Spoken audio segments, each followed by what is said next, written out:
All right, everybody. Welcome to episode 133 of the Fantasy Timeline, a proud member of the Dynasty Addicts Podcast Network.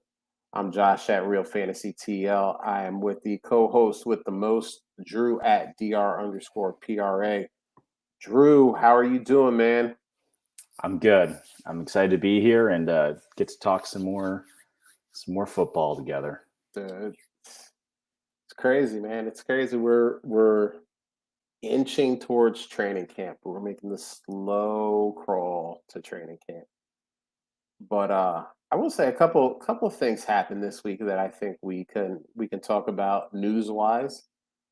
Ryan Fitzpatrick finally hangs it up. Former Buffalo Bill Ryan Fitzpatrick and a whole bunch of other teams. Not So just many others. not just the best is still the picture that came out. I guess it was right around draft time where like the whole family is wearing all the different Fitzpatrick Mm-hmm. jerseys. That was awesome. Uh, Now Fitzpatrick was always that guy in Superflex that was like, he's my QB3, he's my QB4, and when you had to start him, you were like excited. You didn't know how it was going to go. I mean, it could have been like 303. It could have been like 120 and three interceptions. But it was always like it's gonna be exciting, it's gonna be fun, and yeah, gonna miss him. Any thoughts about Ryan Fitzpatrick? Yeah, he is my favorite Bills quarterback after Jim Kelly and Josh Allen. We went through a slew of guys, and I know he was kind of a journeyman, and I wish he had a little bit more time there, but so cool to see him come back in the playoffs in the Bills game. That was epic. Yeah, just really loved kind of how he approached it for a guy who went to an Ivy League school and was could have been really uptight about stuff. Just went out and lived his life, did his thing on the field. Uh, so yeah, it was always fun to watch him, and I will never forget there was a season that I debated in Superflex between him and Aaron Rodgers for championship week, and I should have gone with Fitz. I think Rodgers played. He might have played the Vikings or the Bears or something like that, and it wasn't a great matchup. But it was you always start your studs, right? But Yeah. Fitzpatrick had been on a pretty good roll, and it's like, gosh, I just didn't have the guts to do it, and I should have. But yeah, happy for the guy. Hopefully he had. It looks like he had fun in his career, and hopefully he gets to move on to what's next and have fun with that. Man, I really hope he does what every other quarterback that retires does. I hope he gets a broadcasting job. I feel like he would be he just has that personality. He's having so much fun. He's obviously a smart guy, as we mentioned Mm-hmm. earlier, Ivy League, doing that stuff. So yeah, I hope he can get into broadcasting, and maybe, if he's not doing games for a network, he will be on, ESPN or NFL Network, breaking games down and doing that kind of stuff. Because I just love the dude's personality, and I would be excited to see him on TV every Sunday. Yeah, But totally. we'll move on to this news that's not news, but we can turn it into a fantasy question. So I wanted to throw it on here. Reports say that Seattle would sign Baker Mayfield if he was cut. Now, there was also news today that Baker and the Browns decided mutually that it would be good for him to not show up at mandatory Mm-hmm. workouts, which is funny because I think Baker called him in like, "Yeah, please don't expect me to be there because that's not going to happen." And the Browns were just like, "Well, I guess not." So, um, Yeah. but how would we feel about Baker? And if you want to expand on the skill position players there, how would we feel about Baker if he did sign with Seattle? I think I would feel similar to how I felt about him in Cleveland, based on the current staff that's there. I would expect him to be, a fine. I would love to have him as my QB3, just a safety net there. But if you've got one of the top 3, 4, 5 QBs in Superflex, then maybe he's a guy that falls a little further, and you get him as your QB2. And if you're going to go load up at other positions, I think you mentioned some of the other skill players. Um, DK. I feel like DK can thrive with pretty much anyone. So I wouldn't take too much off of DK's value there. If somebody was panicking about Baker coming over, I would certainly inquire what it would cost to get DK off their hands. For Fant, I don't know. I feel pretty neutral about that. I feel like, for the types of plays that, Fant could run with his athleticism, he doesn't have to win down the field a ton. So that could be fine. But yeah, I don't feel like his value, Baker's value, would certainly go back up significantly. I think a lot of people are pretty low on him now. So I've seen a few folks saying in the last couple of weeks, is he a guy that you can get maybe not as a pure throw in, but pretty cheap, added to a deal, kind of balance things out, give yourself some upside, take him off somebody else's hands. But yeah, I would be fine with it. I like the guy overall. I think he's certainly had some immature moments, but I think he's a decent quarterback, and he's the number one pick at one point. So I would imagine he gets another decent shot somewhere else. And if it's going to be somewhere, there are worse weapons to have than DK Metcalf and Tyler Lockett, and maybe Lockett suffers the most based on his ability to get deep and get some of those long passes from Wilson. And they just had an unbelievable connection. So I don't know that Baker really ever had that type of connection with any of his receivers. So I don't know if that's an indictment on him or the team or the chemistry there. But yeah, I would say Lockett probably loses the most in that situation, in my opinion. Feel pretty neutral about the other guys. And then, Walker and Penny are still, TBD based on other factors. Yeah, it's interesting because obviously, like you said, value is going to go back up because right now he is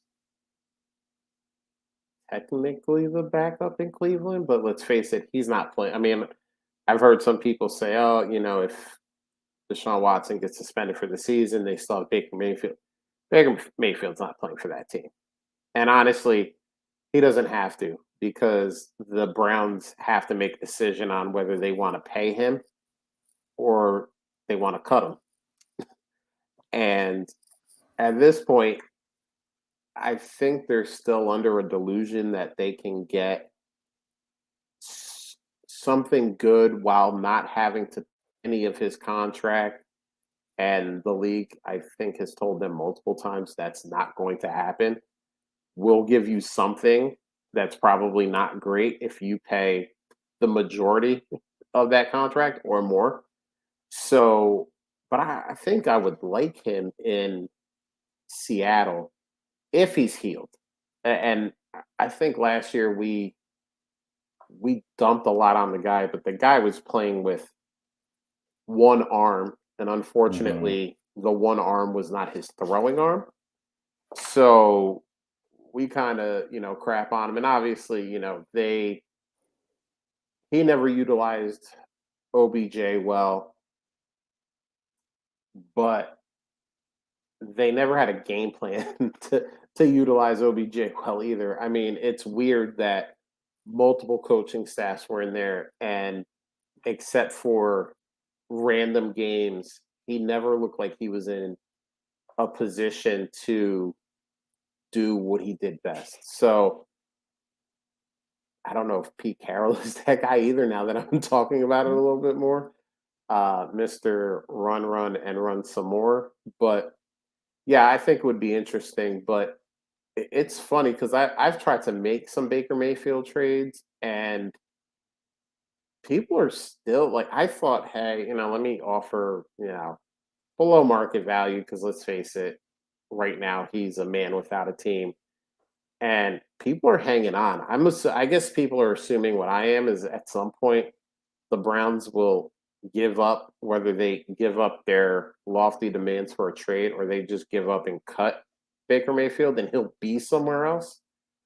But people are still kind of holding on tight. So it'll be interesting. Obviously, each league is its own thing, and you have to know your league mates and know the league as a whole. But I've been trying, and I have not been succeeding in getting Baker Mayfield. So Maybe we should try in our safe leagues. There you go. We'll try to get some Baker Mayfield in our safe leagues and see what happens. But last but not least, Cooper Kupp gets a 3-year, $80 million extension. This is a day after Aaron Donald gets $95 million guaranteed or something like that. I've been looking at Twitter and people are like, explain the salary cap. I don't understand this, and it is funny because everybody in the NFL, same salary cap, same set of rules, but teams like the Rams, teams like the Chiefs, teams like the Bills always seem to have a way to hand out, massive contract after massive contract. And other teams just can't figure it out. I mean, I don't understand it. I would if, I guess another piece of news, the Bills, or excuse me, not the Bills, I'm sorry, the Broncos were bought by one of the children, heir to the Walmart, Sam's Club, other stores, conglomerate there for $4.5 billion. And I mean, the first thing I would do is like hire guys from the Rams, from the Chiefs, from the Bills, all these cap guys, and go, okay, like do that stuff that you did over there, over here, because I mean, it's amazing. A team, and I'll use my team here. A team like Dallas was like, well, we have to trade Amari Cooper because he costs too much, and we have to cut Lyle Collins because he costs too much. But the Rams just signed 2 near $100 million extensions, on back-to-back days.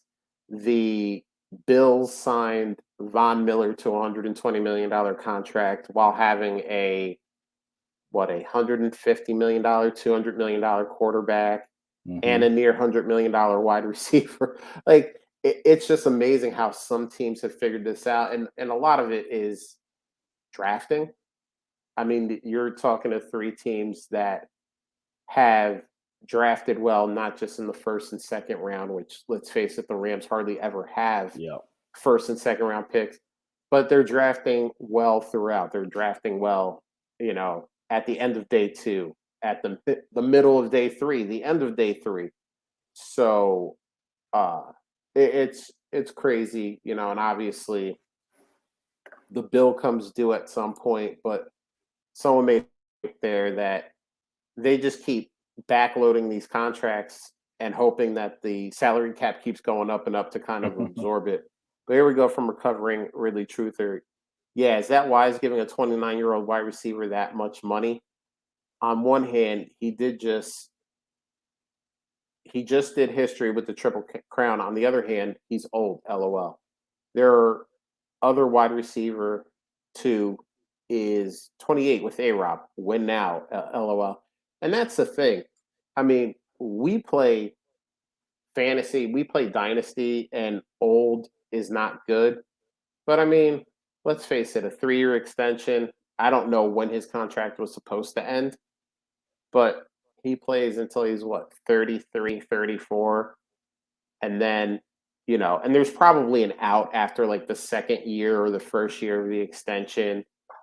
So yeah, I mean, it's wise. You just want a Super Bowl with this team. So what do? You re-sound the quarterback because Matthew Stafford also got an extension. You re-sign, your wide receiver 1. You re-sign arguably the best defensive player in the game. Yep. You keep these pieces together because let's face it, if any of them hit the open market, you're not getting them back. I mean, it just happened. Von Miller. He hit the open market. He did not come back. He was gone. He did his half a season in LA. He got himself another ring. And now he's in Buffalo where he is going to try to get himself another ring. So, Yes, sir. and that's the thing. If you don't pay him, somebody else will. And I mean, I don't even know what the A-Rob contract was. I feel like he got a decent It was contract. decent.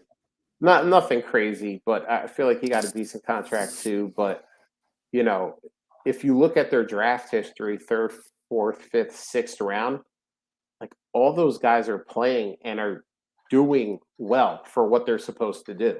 And that's how the Rams keep being able to pay the little guy or pay the big guys, and then they have the little guys in there doing what they're supposed to do. So, is it wise? I mean, if they win another Super Bowl, yeah, it's wise. And if they don't, they won one Hey, with this crew. That yeah, carries a lot of weight in most cities. You win a yeah, Super Bowl, you can probably write it out for 7 to 10 years with the fan base saying, "Hey, team might not be good now, but remember back in 2021 when we won the Super Bowl? Remember 2022 when we won the Super Bowl?" So, um, yeah, it all depends. And trust me, I think no matter how much money you give a guy like Cooper Cup, jersey sales, ticket sales, all that stuff, they yeah. they pay for themselves. I don't think any of these owners are going to worry about the ROI on signing a guy to a contract like Yeah. that. So, but that's a good question. Um, before we head to the timeline, recovering Ridley Truther also sent us a question. So let's talk about this one. Yo, guys, what are your thoughts on having Watson if you're a non-contender? Superflex leagues, hold and wait, or act now and see what you can get. I'll go first here. I think you always see what's going on because let's face it, if you scroll on Twitter, like I've been known to do, you see a variety of opinions, and obviously the 23rd and the 24th accuser have maybe uh has maybe muddied the waters a little bit. But I think for most people, those new accusers have not changed what their thoughts on his suspension are going to be. I've seen as little as 4 games as an opinion by people. I've seen as much as a year by people. So if you are a non-contender, I mean, see, this is a tough question because everyone views player off the field conduct differently, you Mhm. know. But if you're fine with the moral part of holding him, and that is up to each in the individual person, and you're a non-contender, he's going to serve some kind of a suspension this year. So you're getting zeros for, let's say, minimum 4 games, and at this point, I was saying 6 games for a long time. I think the minimum now is 8 games. The minimum is 8 games. So that's half of your season that he's getting zeros. That's good for a non-contender. You want players to not score points. Um, Now the problem is, and I can't tell you what a percentage of something like this actually happening is. Um, but now things have been brought up that apparently there's language in his contract that they can actually void the contract and not pay him any guaranteed money. I don't know the legalities of that, so I'm not going to speak on that. I'm just saying that because I saw that. Um, and I don't know even what the probability of that would be by the Browns because as much as people are talking on Twitter, I have to imagine that the Browns did their due diligence and at least knew that something else might be coming down the pike. You know, Maybe not necessarily that, you know, more women will to media outlets in describing their experience with Deshaun Watson, but knew that there was a possibility that there were other women out there who had similar stories to the first 22 women that gave their story. So, look, if it's a situation where maybe Deshaun Watson lied to them and this stuff is coming out, even though I don't know why you would take him at his word and not as a multi-billion-dollar organization, why you wouldn't kind of do the background work yourself, but that's another story for another day. Sorry, I got on a tangent there, but um, I would search around. Maybe there's somebody who's in that, hey, he's only going to get 4 games and we'll give you a haul. And then if he only gets 4 games, he's still not on your team. And hopefully you've been able to put together a package of picks and young players that are going to help your rebuild. And if you don't get any bites or you don't get any, anything that's face value, then hold him. It's going to be multiple zeros until he gets back. What do you think, Drew? Yeah, I think it all depends on what you're expecting to get and what you really get offered. We talked about it extensively last week around what could happen. I think, if anything, your market probably is shrinking as people are either more concerned about what could be a possible suspension, and I think more and more people are just getting tired of the nonsense. And I think more and more people are souring on him as a person, which doesn't help in the short term. So, yeah, I think you're right, Josh. If you don't get something that really feels good at this point, which I've got him on a couple teams where I thought maybe I would be a contender this year, and it's like, what is the least that I'd be willing to take for him to still give myself a chance at making some noise this year? And I don't know what that is. If I'm a rebuilder, I'm fine holding still until I get a significant value bump again, or I get some people that are making some offers for him. At this point, I feel like with him on my roster, I'm the one extending more offers, seeing what I can get back. But yeah, I don't know, man. Fields, Tila, Lance, out of those 3, I would probably want to go for Trevor Lawrence since he's the guaranteed starter at this point. If you're a big believer in Lance and you can get him for Watson, I don't know that I would throw Watson plus at that unless you really, really feel good about him. And Fields, man, Fields is kind of similar for me as far as just a wait and see. I've seen some people on Twitter saying that Fields is getting decent returns still because a lot of people believe. I'm not sure how true that is. I guess going back to last week, maybe I need to throw some offers out and see what I can get back if I want to diversify a little bit there. But yeah, I'm thinking on one team that I thought I'd be a contender. I don't know if it's possible. If I could get something in the ballpark of Stafford now, somebody who's a little bit older. But I don't know. What are your thoughts there? What are you hoping to get back if you have him on a 12-team Superflex team and you want to work toward a rebuild and get some assets for him? So I do actually have him on in a 14-team Superflex, and my team is like kind of in the middle, which is the worst place to be. I actually think it should be a rebuild. I'm going to start working on rebuilding. But I know it's kind of like people are going to hear me say that and they're going to lose their minds. But I want full Deshaun Watson payment. Because my thing is that if I give him to you at, let's just say 50% face value, right? I trade you Deshaun Watson for 50% face value. What is face value? 223 first? More? Well, I'm talking about pre all of the allegations and accusation prices. It is what I'm looking for, and here's my reason why. If I to you for 50% of that, right, which is probably back before all this happened, what would you have to have traded to get Deshaun Watson? Probably would have been a couple of firsts, probably a quarterback, maybe that Derek Carr, Kirk Cousins level, and maybe, a couple other little things. Maybe you have to throw in something little on your side.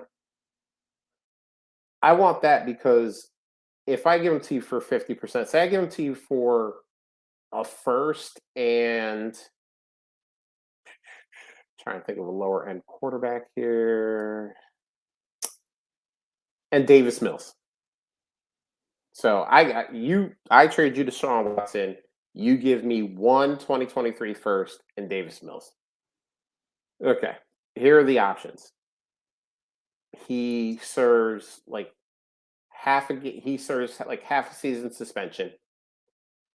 Comes back the last 8 games and he is what he was before all of this happened.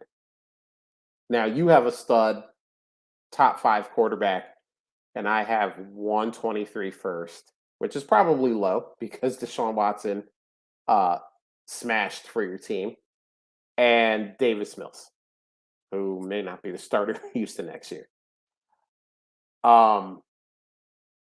And if he serves a full season suspension, cool. I have a 2023 first.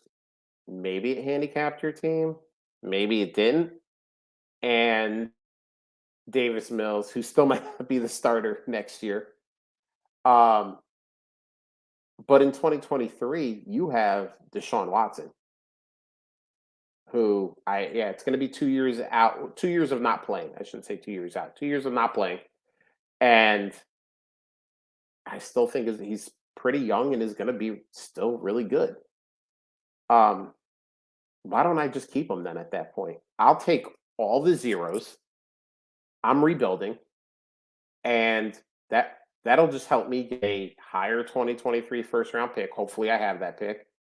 And I move on. I just feel like if I'm not getting fair, and I don't think anyone's giving this to me, by the way. So I don't want anyone to say that I'm delusional, because I shouldn't say anybody, but very few people are going to give that to me.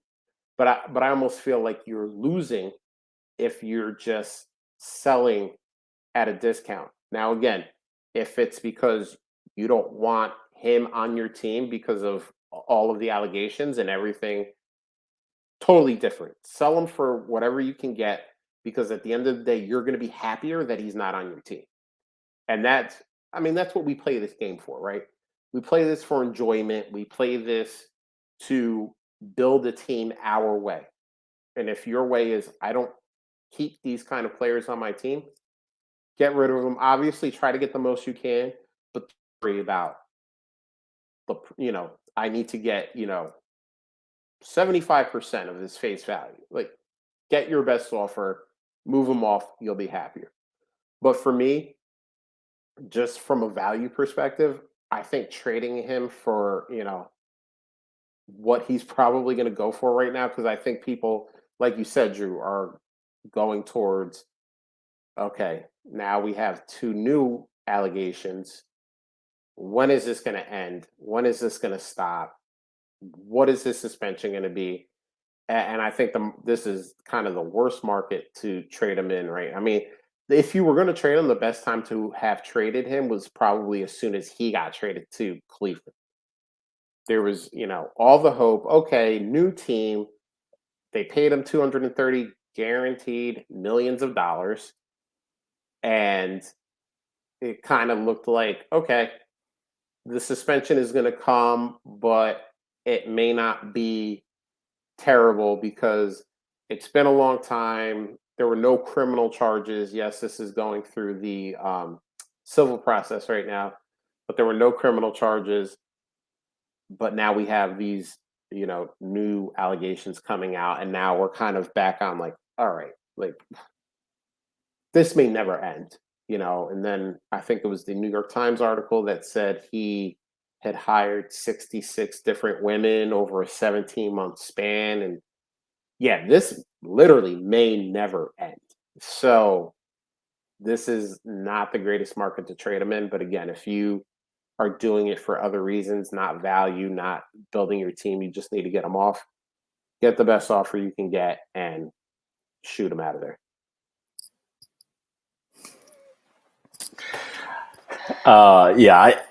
I think if I was going to accept an offer now, especially as a rebuilder, I would try to get somebody that had a couple of 23 firsts, and maybe they think they're both mid to late. But anything less than that, I'm going to hold him in a rebuild for a lot of the reasons that Josh said. And I guess you just assume that risk that it could, his value could continue to stay bottom of the barrel for another year or so. So depends on your league makeup. If you have shallow benches and you can't put him on IR or stash him somewhere because it's suspension, then maybe you are pushed into getting what you can for him. But yeah, for rebuilders, I think it is a hold until you see a significant value bump somewhere, or you find the person that's willing to pay you, whatever you think is adequate for him. Exactly. So I hope that helps. So we got a chat question out of the way. Let's hit up the timeline here and let's do this. We always have so much fun. This first one here is from our main man, our DAP Network brother Rocky, the trade addict at Dynasty FF Addict. You can only watch one movie, listen to one album, and eat one food for the rest of your life. What do you choose? All right, Drew, I'll start you off on this one. What do you choose for all three? Oh gosh, only get to watch one movie. I love movies, so it'd be hard to narrow it down to one. Man, probably something along the lines of like The Godfather 2, for like a classic movie, something that would kind of provoke me to think. I'd probably go with something like Interstellar. I love some of what Christopher Nolan does there. I would definitely pick something that's longer that I could either break up or would definitely hold over for a while. So those would probably be the first two that come to mind that I would be okay having over and over again. One album, gosh, that's tough. There's so many good ones out there. Gosh, I would probably go back to 90s and go to Live and something like Throwing Copper or something like that. Something that I could just kind of uh, relax to, and then eat one food for the rest of my life. Good God. Pad Thai. Oh, that's a good one. That is a good one. This was tough for a variety of reasons. All right, so watch one movie. This is my favorite movie, and I know it's not going to be a movie that a lot of people are going to go, "What? This is the movie you're going to watch?" But this has been my favorite movie for forever. Bloodsport with Jean-Claude Van Damme in it. It's based on a true story, and this was like a lot of people's first introduction into quote unquote mixed martial arts. I mean, you literally had fighters from all around the world, and a lot of the guys that you saw in that movie did actually fight the style that they were portraying on screen. They were actually fighters in that style. It wasn't actors that were trained. A lot of them were actual fighters, which was really cool. And it's just like it's a cool story. Obviously, you get the action with the fighting scenes, and I could just watch that movie over and over again. It has that like terrible 80s soundtrack with a bunch of ballads in it. So you kind of, you kind of get even a little bit of comedy just listening to some of the musical choices that were put in there. So that would be my movie. My album, I'm also throwing it back to the 90s. Notorious B.I.G. Ready to Die. It just like one of the first albums that I listened to, one of the first albums that I bought. I mean, people you go to bars and people still sing the songs when they come on the jukebox, 30 years later. Um, it's kind of iconic, and there's just so like so many good songs, and obviously, we didn't get to see maybe the best of Notorious B.I.G., but man, he just had some bangers on Mhm. that one. And then the one food to eat for the rest of your life. See, this is a problem because I am team fat boy. I love to Mhm. eat. I Mhm. love. You said pad thai, and I was like, oh man, that's such a good one. I love eating foods from all different kind of cultures, but I'm gonna keep it. I'm gonna keep it simple, stupid. I'm going with pizza. A I knew it. good, delicious, hot pizzeria pizza. Um, it's just so good. The cheese, toppings, just hot. It's just, there's nothing better. And obviously, arguments can be made for so many different kinds of food. And this was a hard one for me, but I just love pizza so much I could eat it every day. So that's what I would choose. And then we got this was a two-parter from Rocky. Also, which is more likely? Trey Sermon runs for 1,300 yards, or Jalen Hurts produces on par with Josh Allen as a passer this year. So I'll let you go first, since the name of your quarterback was invoked in this question. What is more likely, that we see 1,300 yards at a Trey Sermon, throwback to our brother, our timeline brother, Bill at Super Duper Flex, or your quarterback, Josh Allen, getting matched by Jalen Hurts? Well, purely statistically speaking, the guy that's going to see the field has the better chance. So So at now, this point, it's Jalen Hurts. so now you're saying Jalen Hurts is going to be Josh Allen. Man, I am not saying I, that. I get these co-hosts; they just say these wild things, and I just have to sit here. I'm supposed to be the person that says wild things. I am not. Uh, I'm not saying that. so yeah, it's obviously Jalen Hurts. Look, I rallied against Trey Sermon last year. I haven't really rallied against the running back that we're all taking in round one. So let me put on record here. All you people hyping up James Cook, RIP. I'm sorry. Watch your mouth. Watch your mouth. I'm sorry. Listen, this is not a slight on the Bills here, Drew. But let's face it. Devin Singletary, good running back. Not great, not elite, good running back though. Josh Allen, he can do some things with his legs. We did the same kind of hype job with Zach Moss. Obviously, we weren't taking him in the first round of rookie drafts. We weren't going that crazy. I think some people did. I think there was like a segment of the community that was all up on Zach Moss.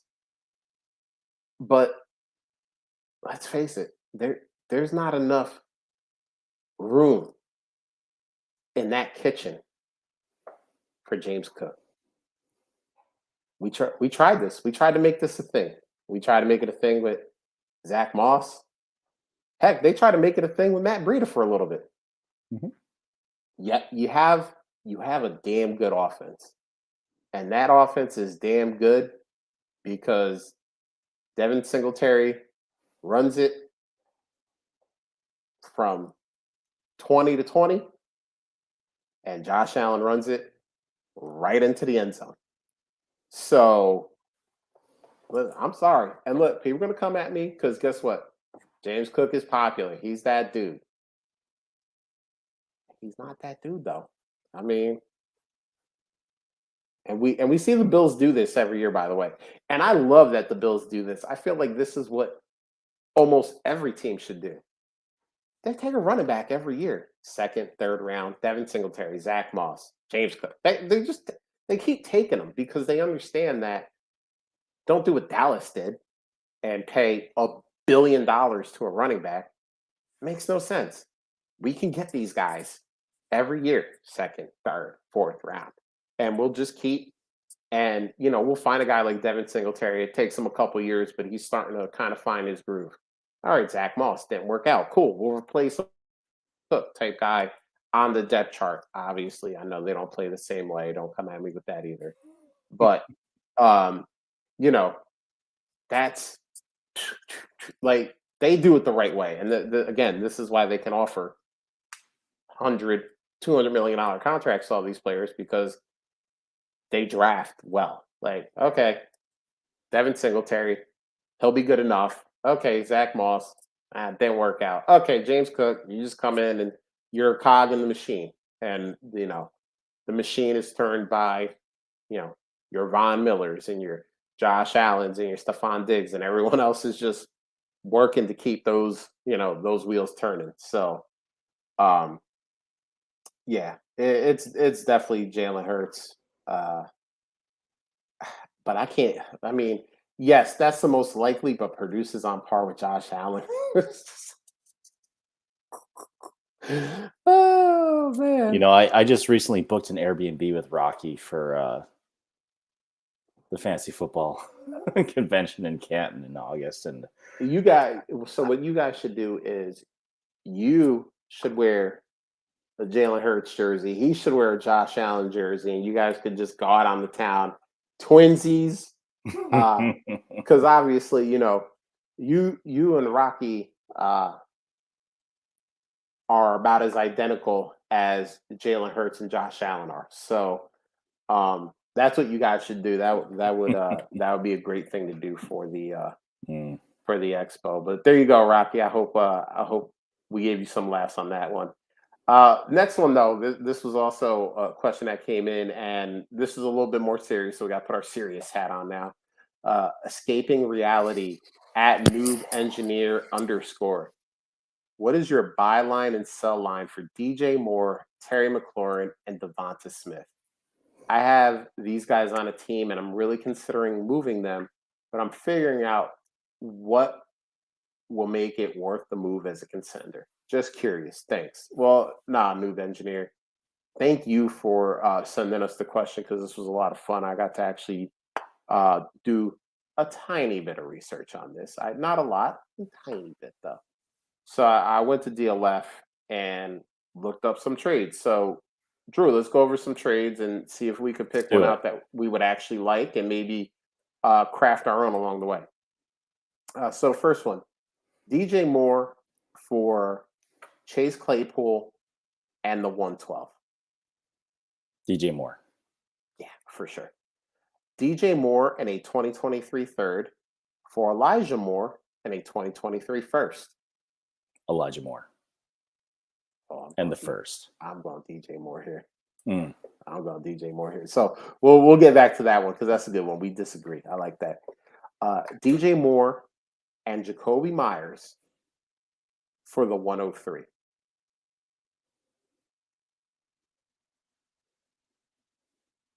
DJ Moore. Wow.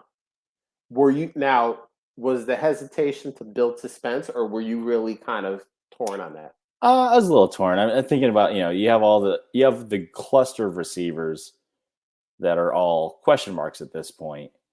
And DJ Moore, who's done it consistently for a few years. And then, great. Jacoby Myers is fine, depth piece. He's not really worth a whole lot there, but whatever.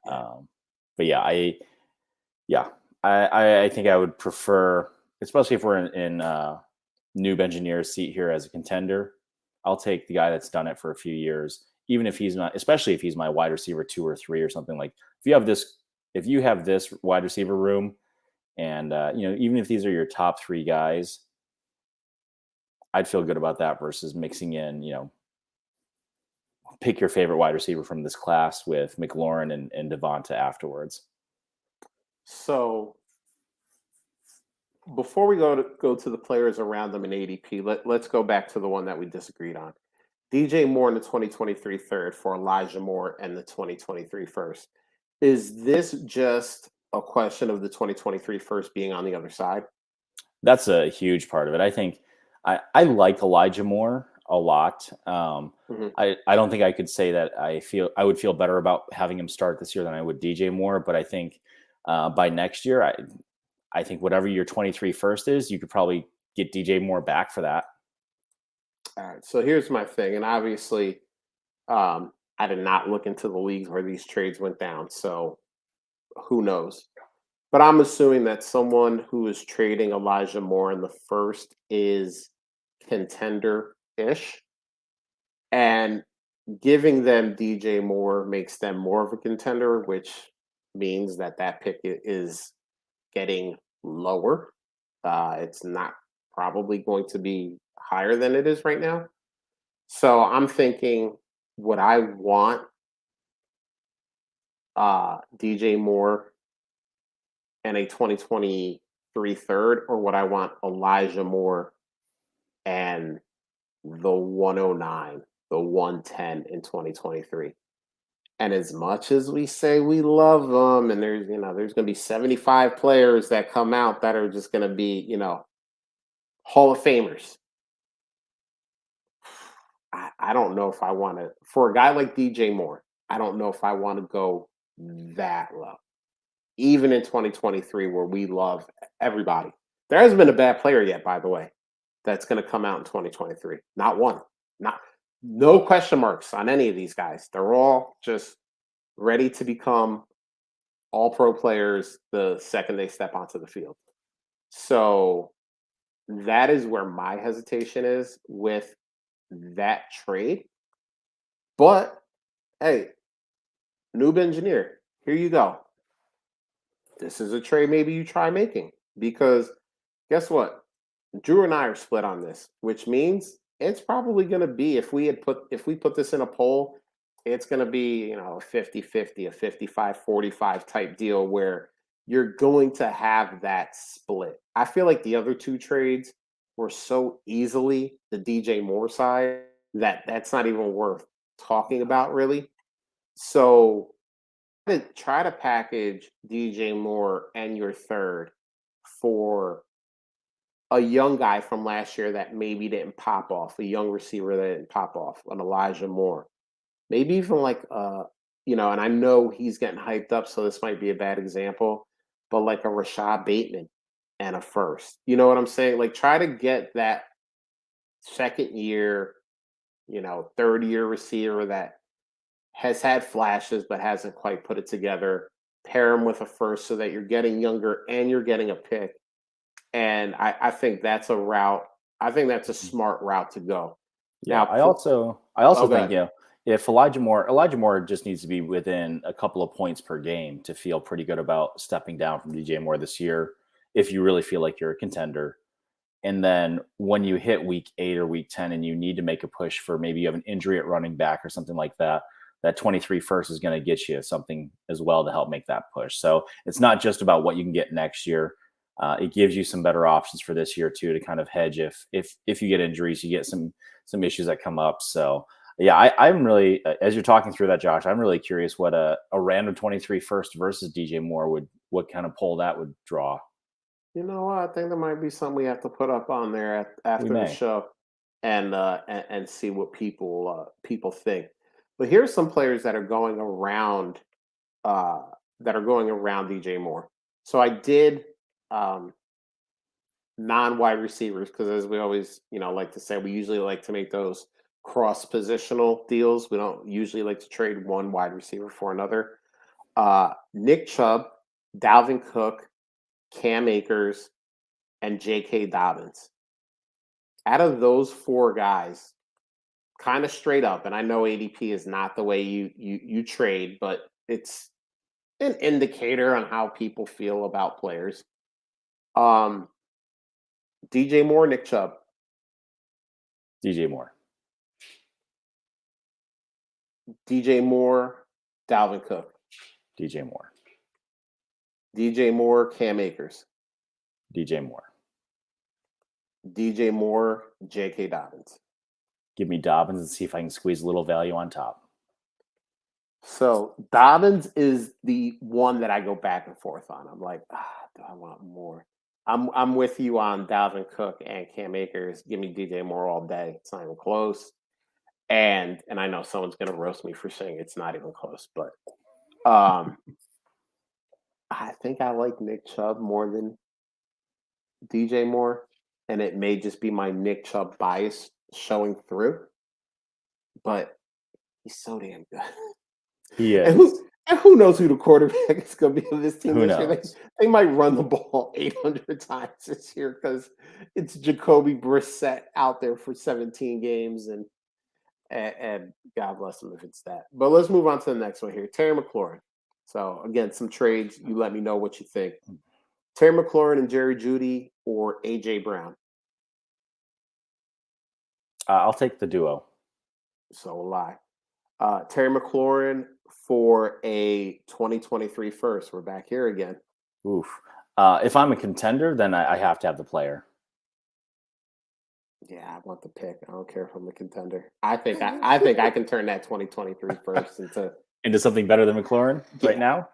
Yeah, or by right August now. or September. Okay. Right now. Okay.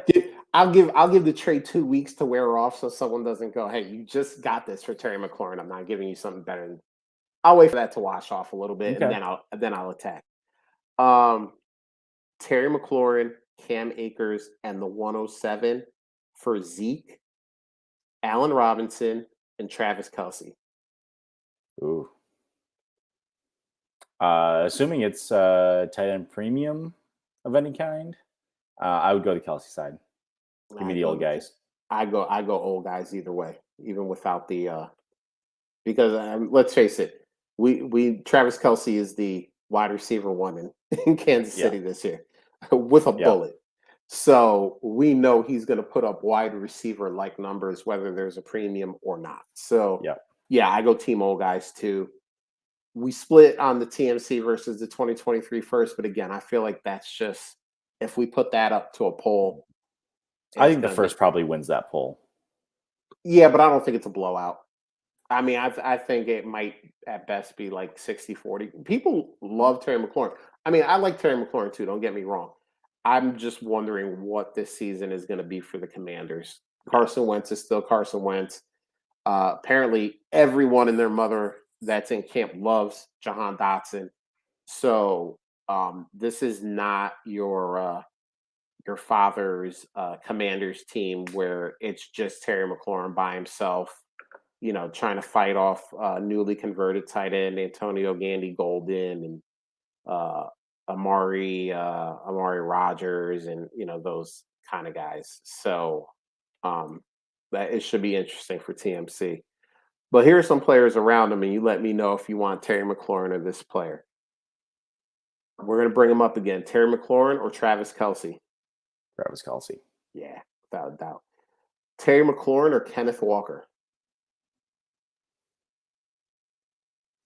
Probably Walker. Probably Walker. I want Terry McLaurin. I don't trust nobody past Breece Hall in this draft. Nobody. No, that's not true. I love Garrett Wilson, so he's my only other guy. Terry McLaurin or Antonio Gibson, his teammate?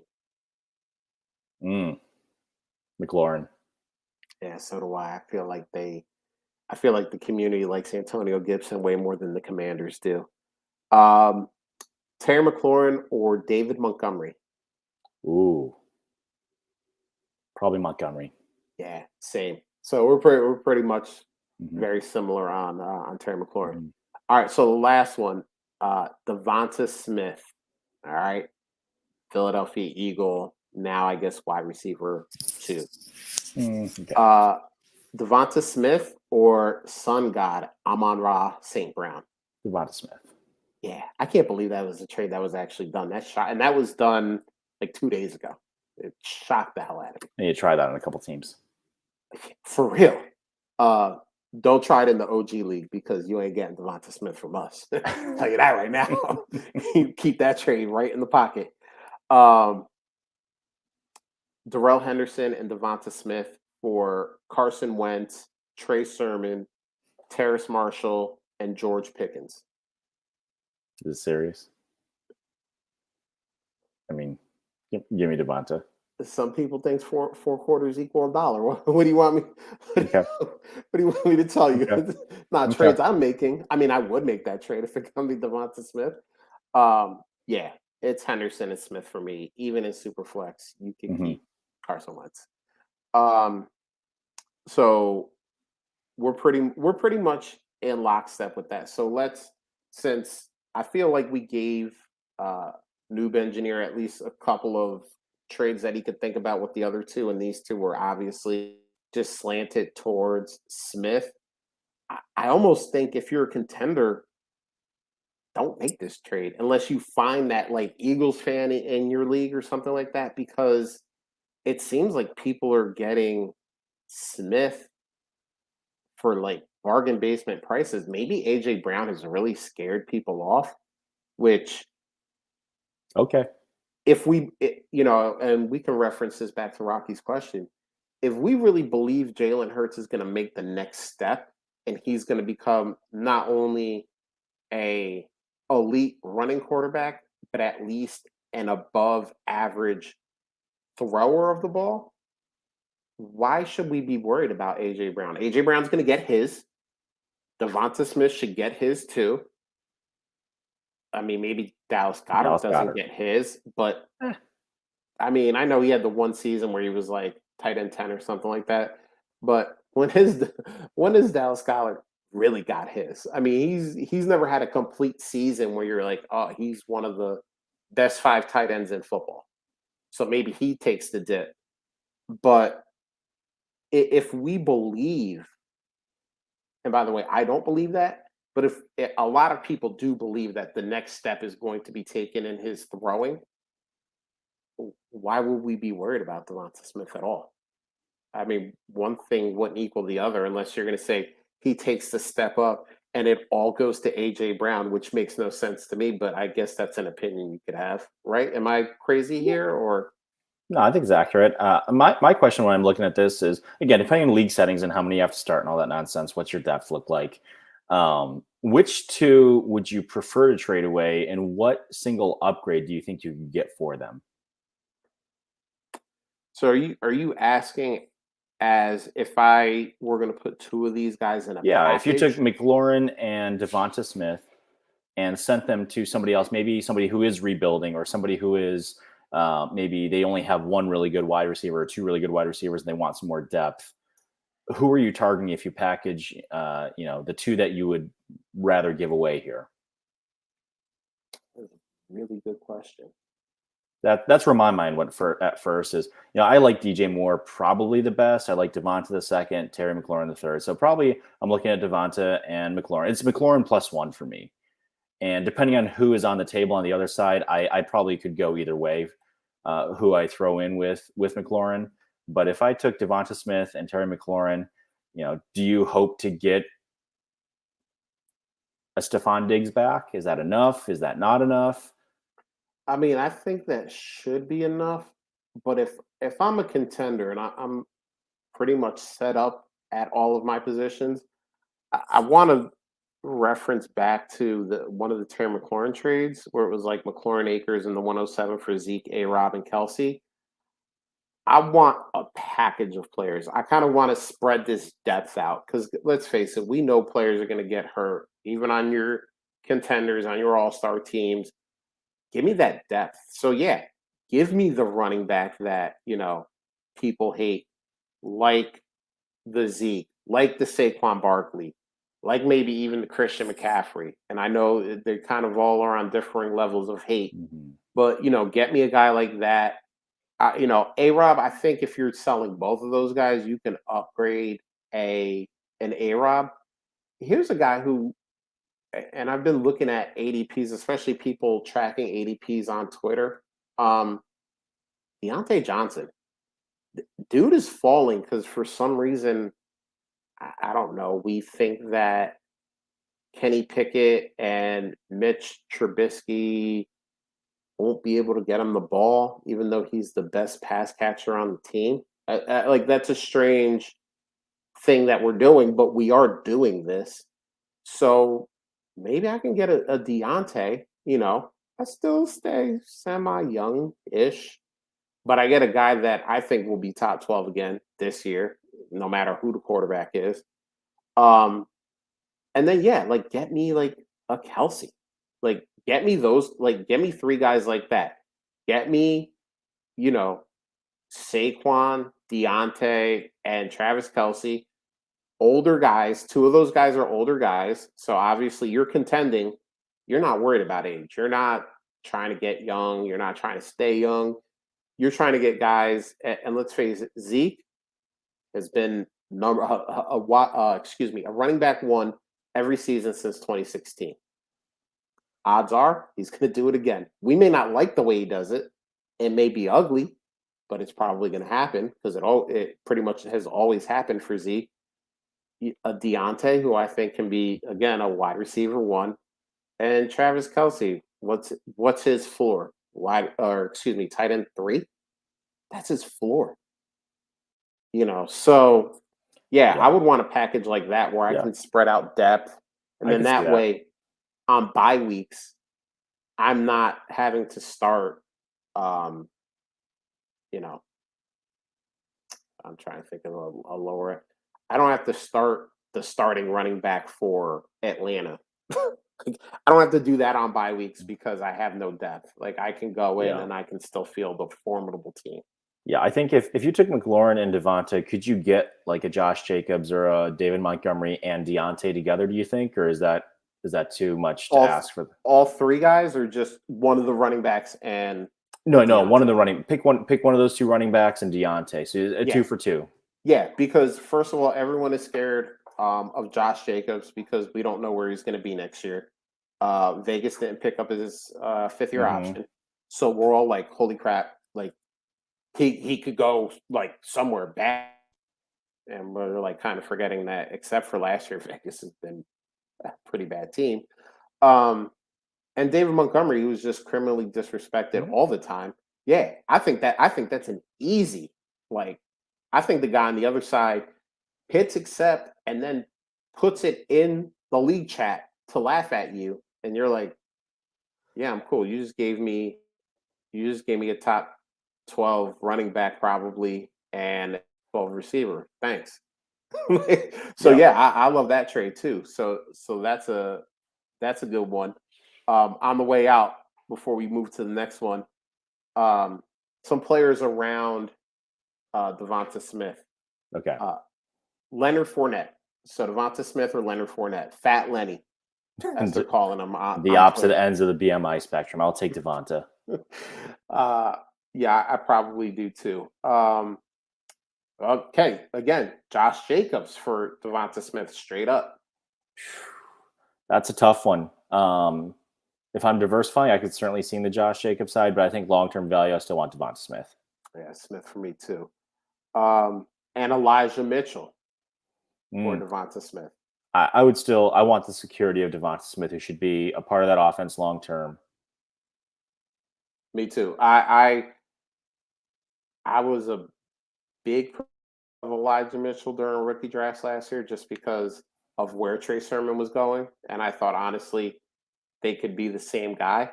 And he's like third on that. Like, if you made me make this trade, he would be the third person I would want to get back in this trade out of Fournette, Josh Jacobs, and Elijah Mitchell. So there you go, Noob Engineer. I hope we helped out. I hope we gave you some ideas, and let's keep moving.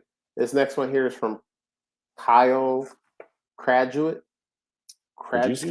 So, man, sorry about that. At Kyle Krajewski.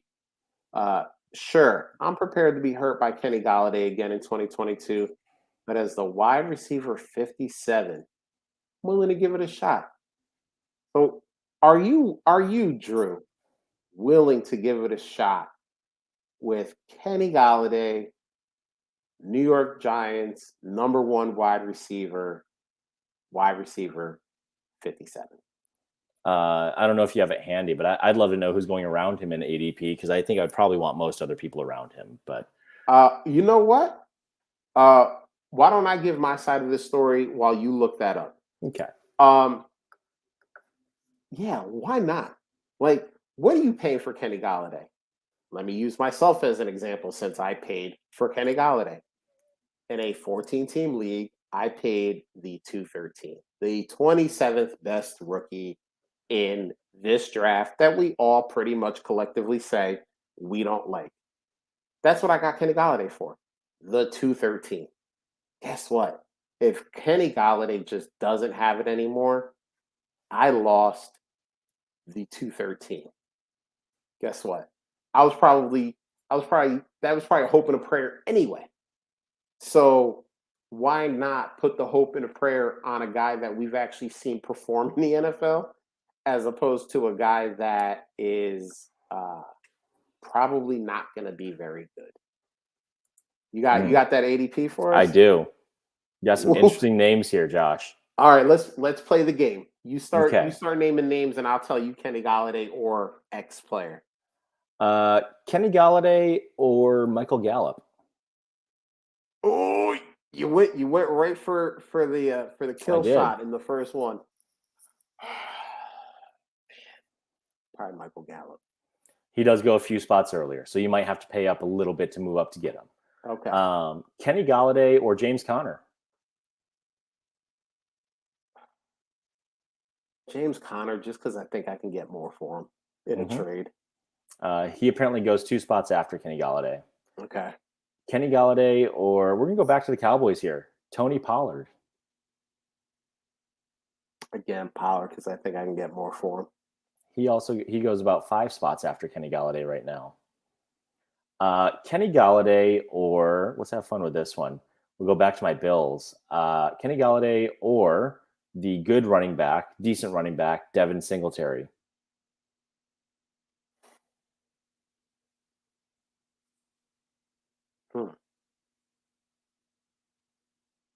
Initially, I wanted to say Devin Singletary because I think I can get more for him. But I'm thinking, can I really get more for Devin Singletary since everyone loves James Cook? Give me Kenny Galladay there. Okay. I'm not like, that's really, I don't feel good about that, but. You can, by the way, you can get Devin Singletary around later. So I could get both guys. You could get both guys. If I really wanted that combo. And then here's the one that I think is, I don't know how this worked out in the math, but Kenny Galladay or Hunter Renfro. Are you serious? This is Hunter Renfro. By the way, talk about a dude who has been disrespected. Unbelievable. I get it. Devontae Adams is there. We're excited. One of the best wide receivers in the league. He has cooked for multiple years. But did we forget what Hunter Renfro did last year? Did that not happen? Was I the only one that saw that? Had him on 2 championship teams. Okay, good. So it wasn't just me. Sometimes I think I'm losing my mind. So I have to give credit to my father-in-law at Superflex Junkie, Bobby, for that one. He's been a huge fan. I stole Renfro late in a couple of startups. Yeah, and they're going to throw a lot because let's face it. You get Devontae Adams, you're going to throw more, but you still have Hunter Renfro. You still have Darren Waller. And let's face it, I don't think they really give a crap about the running back position because they didn't sign their guy to the 5th-year option. Josh Jacobs is out there. They are not going to care about what Josh Jacobs does out there because he gone. Unless he has the year of years. He gone. So they're going to throw a lot. And let's face it, in the AFC West, you're going to need to throw a lot to survive. All of those teams have built pretty much super offenses. You're going to need to throw a lot to survive. So in at least 6 games this season, they're going to be throwing that ball. So, yeah. I got one more. Okay. One more for you. The why not Kenny Galladay or I've taken a steep plunge in rookie drafts, Malik Willis. Yeah, Kenny Galladay, dude. Okay. I don't care. Listen, I've seen people take Malik Willis in the first round of Superflex rookie drafts, which I don't understand. Listen, I thought Malik Willis was going to be a first round pick in the NFL draft. I think most of us did. I think we were like, yeah, Malik Willis. He's Yep, going to I was go on for that the train. first 32 picks. But the first 32 picks came and went. And then the second 32 picks came and went. And no one in the NFL said, I need to get that guy. So why do we think all of a sudden he's going to magically take over for Ryan Tannehill? You know, we dog on Ryan Tannehill for his playoff performances, but they were the 1 seed in the AFC. Not the Bills, not the Chiefs, not any of the super teams that we talk about that run roughshod in the AFC, that win a lot of games in the AFC. That was the Tennessee Titans. And who was their starting quarterback all season? Oh, yeah, Ryan Tannehill. And that was with how many games of no Derrick Henry? Last 7 games. Yeah, a lot of people go, well, Derrick Henry's on that team. He's the offense. Okay, well, he was gone almost half the season. Ryan Tannehill had to do things to get his team to win.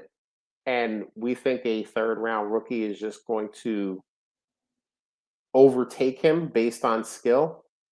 I mean, I don't think so. So, yeah, I mean, Malik Willis might be a great backup in the league for many, many years, but I don't see him, just taking over Ryan Tannehill because of talent. Maybe because of injury, but not because of talent. But that was a good one. Is there a way you can sort that real quick by just wide receiver? I'm curious what other wide receivers are in that zip code because I think pretty much there was maybe 1 or 2 wide receivers, but there were a lot of running backs, and then you hit us with the quarterback at the end. So curious to see how wide receivers stack up with Kenny Galladay. We'll get the fire here. Calvin Ridley or Kenny Galladay? Kenny Galladay. Okay. Calvin Ridley goes 4 spots ahead. Okay. How about our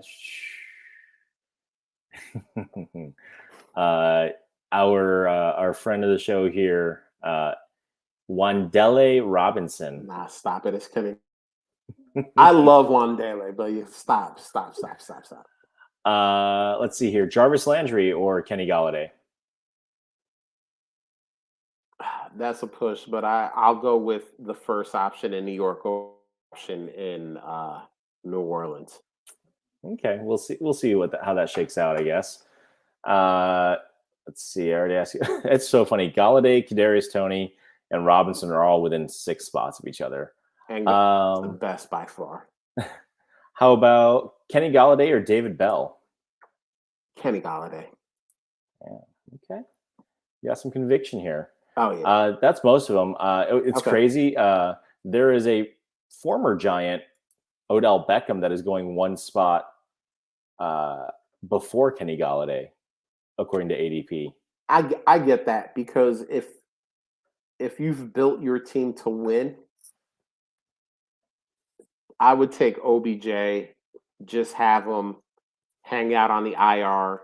He's going to get signed by a championship contender, especially after a quarter and a half of the Super Bowl where he was just electric. I mean, fire. He couldn't be stopped.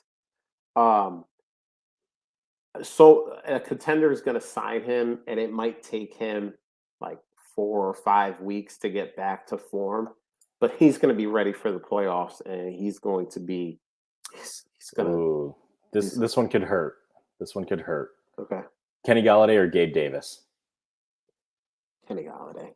Wow. Josh. Listen, Gabe Davis is going to have his 200-yard, 4-touchdown game one time, and then he's going to be just another guy. I can at least say that I've seen Kenny Galladay have really good seasons in the past. Okay. So next question. Drew's mad at me now. All right, here we go. Friend of the show, former guest of the show, Jake Trowbridge at Jake Trowbridge. Pick a side, 12-team dynasty. We spoke about this guy in the last question. James Conner or a 2023 second and a 2024 second. Which side do you like here? It's Connor for me pretty easily. Whew, it's the seconds for me pretty easily. Man. Hey, what I tell you, I did like a little bit of research, right? A little bit of research. So last year, James Conner had 1,172 total yards and 18 touchdowns. Dude was scoring touchdowns by buckets. The year before that, 936 total yards, 6 touchdowns. The year before that, 715 yards and 7 touchdowns. One of these things is not like the other, as the old song goes.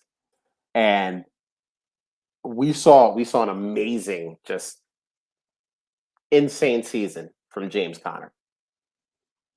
I don't think we see an amazing, insane season from James Conner in 2022. I'll get the 2 seconds. People were selling him for first last year, and bless those people, because a lot of people on contenders were like, "Hey, I'll sell you James Conner for a first," and I was like, "You will not, because I'm not buying James Conner for a first.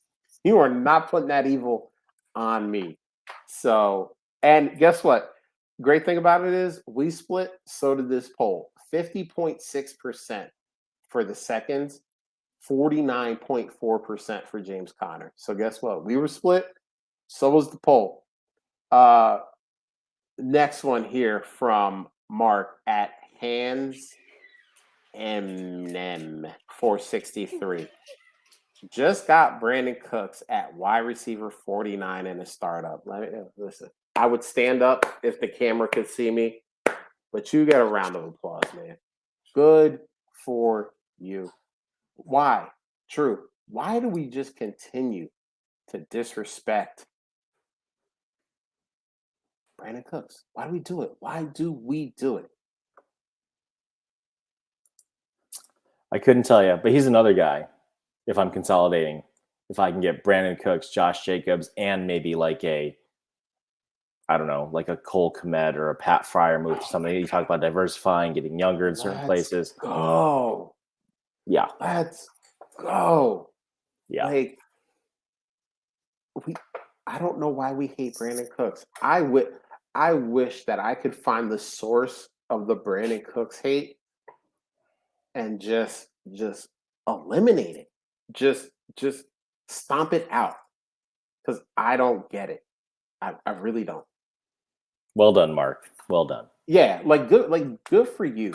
And I would love, Mark, if you're listening, I would love for you to maybe either DM us or just respond to the show tweet or whatever, and tell us some of the wide receivers that went before Brandon Cooks. Maybe like the 3 to 5 wide receivers that went before Brandon Cooks. Because I have a feeling, this is just me, I could be wrong. I have a feeling that the majority of those guys, I would want Brandon Cooks over. If we're talking about wide receiver 40, Mark, I just wanted to put this on here so I could shout you out. You understand what startups are all about, and it's about getting good players and just watching that slide. I mean, honestly, what's Brandon Cooks' floor? Like wide receiver, like 30? Somewhere in there. That's his floor. That's his floor. His floor, guys. Worst is going to get you is what, 800 yards and 6 touchdowns? With Davis Mills? I think it's higher than that. I think that's his floor if he plays like 13 games. That's his floor. I mean, I think he gets you 1,000 without blinking. Who else are we throwing it to? Yeah, I mean, 17 games, sure. Yeah. I mean, who else are we throwing to? Yeah, we have some hype for Nico Collins, and we have some hype for Bretman Jordan. John Mechie, okay, that's awesome. An average wide receiver. Cool. Marlon Mack with his 300 touches. Yeah, Marlon Mack, cool. Rex Burkhead will come catch the ball. Yeah. Who else? They'll probably sign Bo Jackson and God. every other elderly running back. What's Edgerrin James doing? I'm sure he's got some time on the schedule. I mean, they're going to sign every old running back in the league and give them. But I mean, come on, it's Brandon Cooks and what? Literally, what else? What else? They don't have a running game. They don't have any other weapons besides Brandon Cooks. Brandon Cooks. But no, good for you, Mark. This is legit what it's all about. I mean, just seeing that people are messing up and exploiting them, like really just kind of exploiting the fact that everyone hates Brandon Cooks. All right, here you go. I'm on fantasy ADP. I'll give you a couple. I will turn the tables on you now. And this is just wide receivers. I'm on Ross St. Brown or Brandon Cooks. Brandon Cooks. Darnell Mooney or Brandon Cooks. Still Cooks. Okay. Oh, here's a good one. We're gonna test your love now. Elijah Moore or Brandon Cooks. How deep is your love for me? You remember that song? Oh gosh. Probably Elijah Moore. You want to make a bet on that? Elijah Moore versus Brandon Cooks? I'll make a Total bet points, total yards. What are you talking? Total points. I'll give you a chance. Maybe Elijah Moore could catch him on touchdowns. I don't think he can, but I'll give you the help. He ain't gonna catch him on yards. So I'll give you the lifeline with touchdowns. Sure, why not? All right. I'll take the young buck. Cool. So by the way, now obviously this is Fantasy Pros ADP. They have Brandon Cooks as wide receiver 25, which I think is like a good spot for him. Maybe a little Probably a little high. A good spot for him. Mm-hmm. And Elijah Moore at 29. Let me just scroll down to like what is 49? Like who is at 40? You ready for this? This is Fantasy Pros. Russell Gage. What are we doing, people? That's wide receiver 49. And honestly, I don't think there's anyone on this list from 40 to 50 that maybe one, because they have DeAndre Hopkins at 44. And I guess per game, because obviously he's going to serve that 6-game suspension. Per game, maybe you go Hopkins. But, I mean, Brandon Ayuk, Robert Woods, Chase Claypool, Christian Kirk, DeAndre Hopkins, Garrett Wilson, Chris Olavey, Michael Gallup, Kadarius Toney, Russell Gage, Tyler Boyd. Besides Hopkins, is there any and I don't even think Hopkins is, but are there any slam dunks where you're like, oh yeah, this guy could definitely? I'd say maybe Christian Kirk could give him a run for his money. Who? My man Brandon Cooks? Do you want to double down on the Brandon Cooks hate in your heart right now? Just to be clear, I have Brandon Cooks on a fair number of rosters here, including the one OG Fantasy Timeline League championship team. Hey, we got Elijah Moore. I'll just say I feel like we should just swap. Yeah, you throw in something with your Brandon Cooks since you hate him so much, and we'll give you Elijah Moore because you love him so much. Oh my gosh. I think that's fair. Oh. So no, you're not doubling down on Christian Kirk? I am not. Because I don't believe in T-Law. That's such I'm just saying, language. If you believe in T-Law so much, how come we couldn't happen for Kirk? No, because I believe in T-Law. I don't believe in Kirk. That's That's the Okay. difference. I believe in Okay. T-Law. Okay. Listen, even the best sculptor can only do so much with bad tools. All right, I'm just saying. Okay. So we're gonna blame T-Law's bad year on his weapons, on his tools. Oh my God, we can blame T-Law's bad year on the Jacksonville Jaguars top to bottom. I mean, no quarterback. And actually, it's funny. We're gonna have a guest on in a couple of weeks who just did a tweet thread about this, and I'm gonna have to take him to task for it. But that's a future episode. But yeah, I mean, there's a lot of reasons why T-Law did what T-Law did. All right, one more, and we're gonna introduce a new little wrinkle to this. We love playing the yes or no game when we compare players to other players, usually at ADP. But Steve Lawson at FF by committee has a few takes for this season. All right. So I want you, after I read the take, on a scale of 1 to 10, how likely do you think this is going to happen? 1 means there's a very little chance that this is going to happen. And 10 is this most definitely is going to happen. Swift will not finish. We're talking about Deontay Swift here, running back for the Detroit Lions, will not finish top 10 this season. Scale of 1 to 10, where you got this?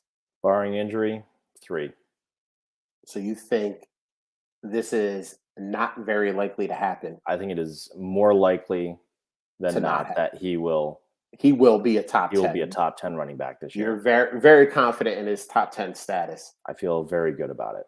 You said barring injury. I can't do such things because you're predicting injuries now, Josh?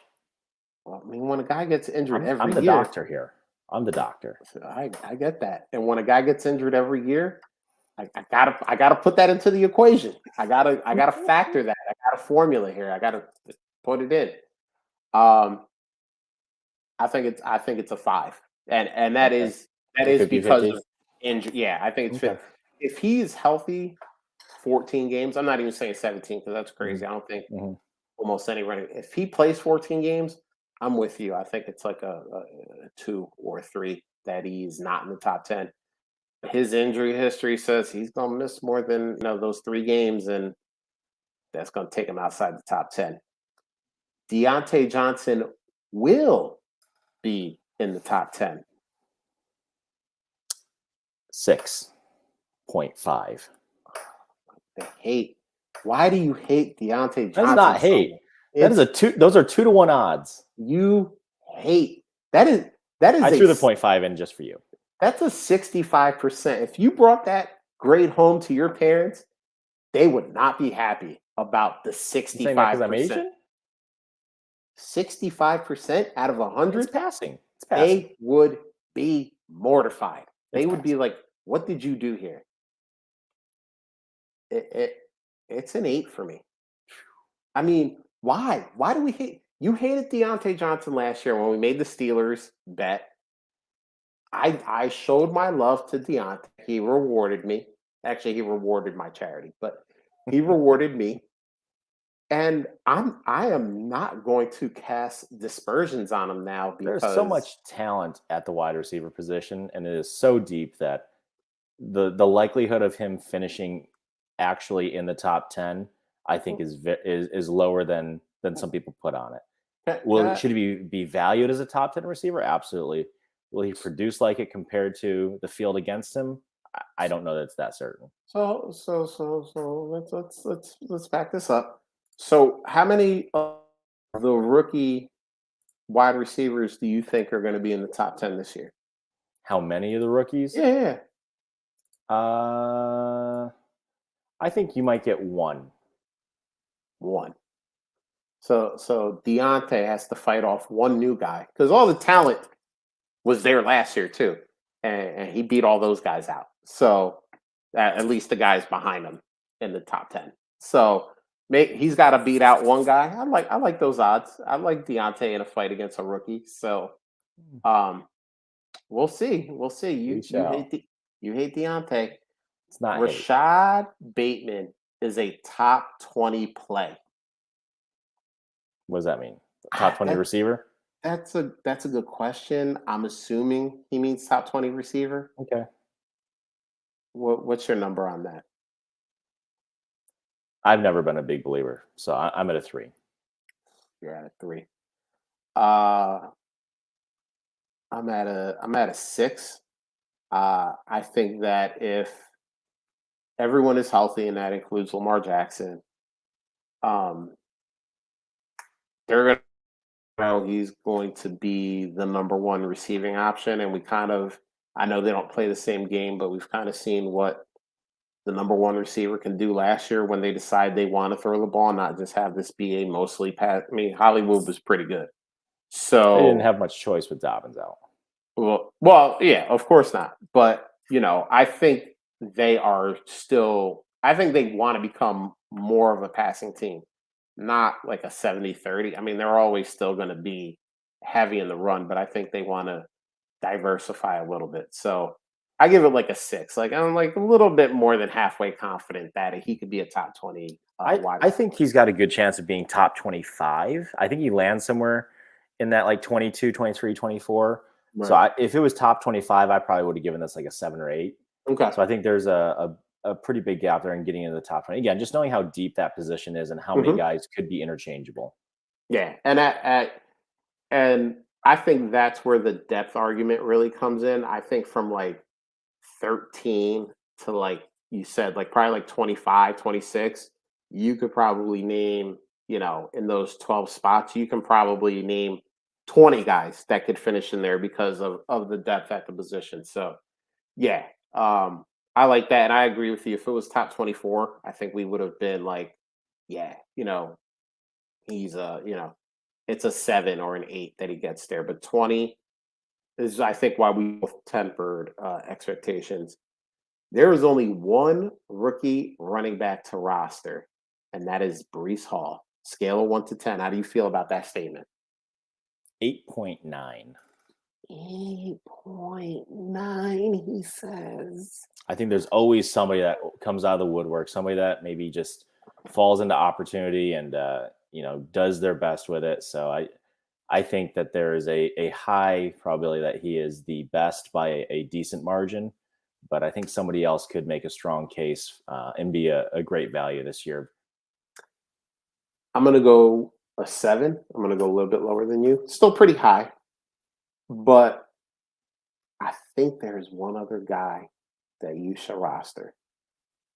He's a guy that he's not going in the first round. He's not even really going at the top of the second round in a lot of rookie drafts. He's in that mid to late. Isaiah Spiller for the Chargers.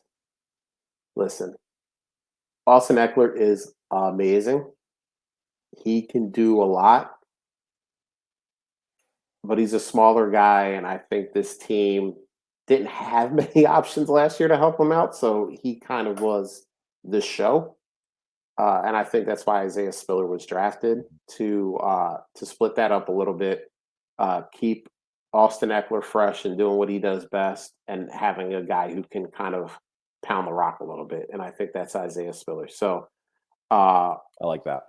I'm going with a 7 because the thing is that as much as I love Isaiah Spiller, it might be Kenneth Walker. It might be. I mean, there's going to be another guy. We don't know who that guy is. We have our guesses. We have our, could be this guy, could be that guy.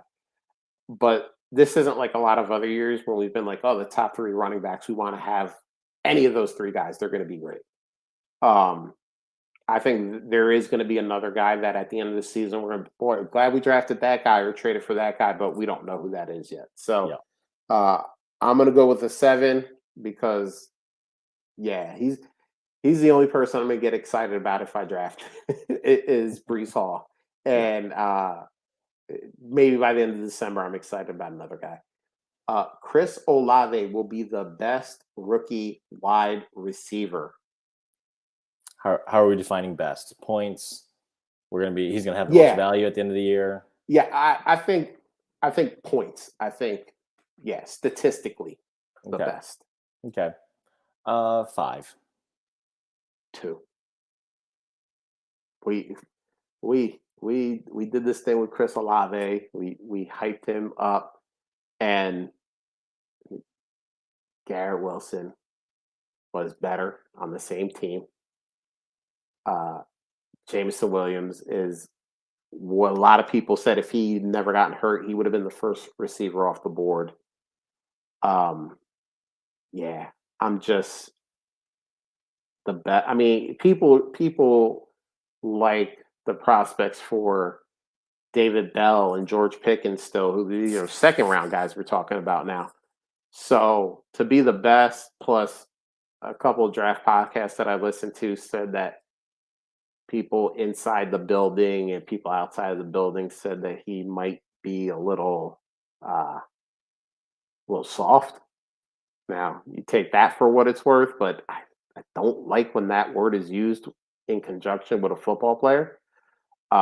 So that scares me about Chris Olave. But I mean, I think the New Orleans Saints are going to try because they spent like 2 firsts and a second to move up to get him. So, but yeah, I am really low on him. So you said a 5, I say a 2. I think it's such a crapshoot as to based on all the situations out there. As much as we love Garrett Wilson, he is sharing the field with Elijah Moore and has Zach Wilson throwing to him.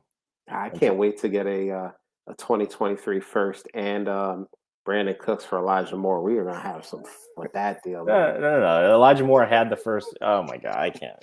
Stop. All right. Speaking of Brandon Cooks, yeah, one more. Brandon Cooks will outscore Juju this year. 9.2. Yeah, it's a 9. Like, come on, man. Let's stop disrespecting Brandon Cooks, acting like he ain't gonna do this.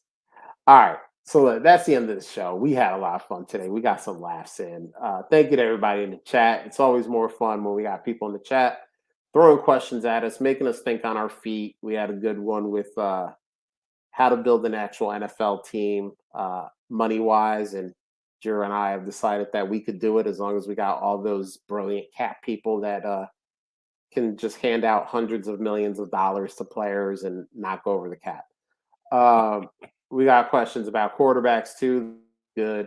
Remember, if you're watching us, subscribe, like the video, leave a comment, do all that stuff so that you can help us out.